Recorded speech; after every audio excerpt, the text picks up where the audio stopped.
Kwiminyaka eyi-12 edlulileyo kwenziwa ubuchule bokukhulisa imithi kwicingo lokuxhasa. Iziphumo kukukhula kweziqhamo kwihektare nganye kwakunye nokubalula kokongamela imithi. Uhlobo lokukhulisa ngokuxhasa lunamacingo afikelela ku-17 nangona uninzi luna-8 yamacingo esetyenziswa kakhulu nekungaxabisi kakhulu kulenza. Zintathu indlela esetyenziswa kakhulu kwimveliso yeziqhamo. Indlela ye-Espalier, i-Viagg kwakunye ne-Tatura. Zonke indlela zokuxhasa zinepali eziyi-50 mm ezifakwa emhlabeni kangange-600 mm ubunzulu. Ipali nganye ayifakwa ngentla kune-15 meters ukusuka kwenye. Wonke umthwalo womthi neziqhamo uthatyathwa luhlobo lokukhulisa. Ucingo lokuqala lujingiswa ku-60 cm, olulandelayo ucingo lufakwe ku-20 cm naku-30 cm ukusukela kolunye. Kubalulekile ukubophelela amacingo kuxinzelelo olulungileyo nasemva kwexesha xa unaba umthi. Enye into emele kuqatshelwa kakuhle yinkqubo yokuyibambelelisa. Kufanele yomelele ngokuphinde-phindeneyo kunendlela yokuxhasa. Ukwenziwa kufanele kwenziwe ngendlela ekuyiyo yaye yomelele ngamandla. Ukuba inokuwa iziqhamo zingawela phantsi.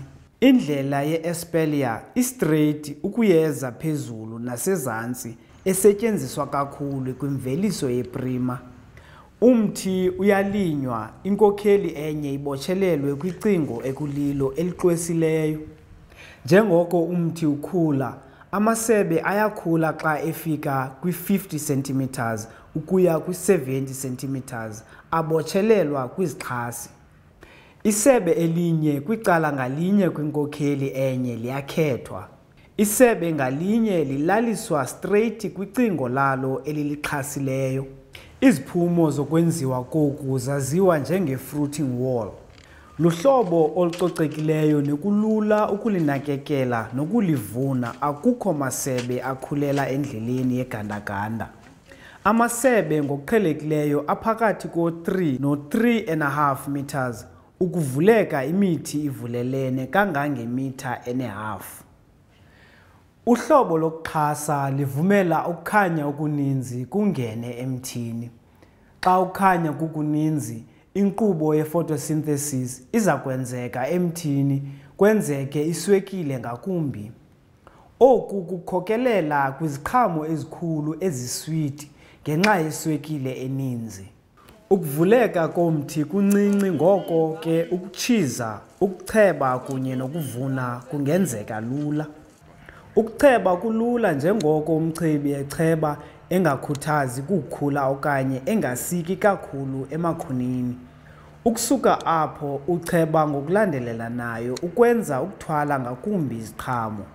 Njengokuba umthi ukhuliselwe ecingweni elixhasileyo, umchebi uyakwazi ukusebenza kwinto eleleyo, enze inkqubo yokucheba ibe lula msinyane ngaphandle kokukhathazeka. Ezinye iibhoriti ziyakunika iitoni eziyi-60, umthwalo wemithi othwalwa zizixhasi. Akunazindlela zinqumlayo xa kufakwa izixhasi, kufanele zenziwe ngendlela ekuyiyo. Kuma-apile namapere indlela engu-V idla ngokusetyenziswa. Yenziwa eHolland, yaziwa ngegama le-Viagg. Umthi omnye ulinywa ngasekhohlo, omnye olandelayo ngasekunene. Umthi ngamnye ukhuliswe kwi-engeli ephakathi ko-10 no-45 degrees ukunyuka. Izixhasi kuyabiza ukuzifaka. Ukusebenzisa iingcingo ezininzi kwakunye nepali nokuxinana kwemithi kuba kuninzi xa imithi iplantelwe kufutshane. Kuba nemithi emininzi enyuswa ixabiso lokufakela. I-Viagg ivelisa kakhulu kwiminyaka yokuqala, kodwa kuyehla xa imithi ikhula. Nangona le nkqubo yayithandwa kwiminyaka eli-10 eyadlulayo, iindleko zokulenza zabangela ukuba isetyenziswe kancinane kula malanga. Uhlobo lweTatura lusetyenziswa kwiziqhamo eziqinileyo luneziphumo ezihle epesikeni. Le mithi ijikwa kwi-50 cm phezu komhlaba, umthi ngamnye ukwi-engeli eyi-45 degrees, umthi omnye ngasekhohlo omnye ngasekunene. Umthi ufumana ukukhanya okuninzi uvelise kakhulu kwihektare nganye iziqhamo ezisemgangathweni. Kwicala elingalunganga, umthwalo weziqhamo uba mkhulu, uzongamele izixhasi ngolo hlobo udla ngokuthwala kakhulu phezulu, wenze kube nzima ukuvuna. Ukukhulisa imithi yeziqhamo ngezi ndlela kuyaxabisa, kutya nexesha. Nangona iziphumo zintle nje, isivuno siba sikhulu nokongamela ukucheba. Ukuvuna nokutshiza kulula, kuyakhawuleza. Jonga ushicilelo lwezixhasi ukubona ngakumbi iindlela zokufakela ezi zixhasi.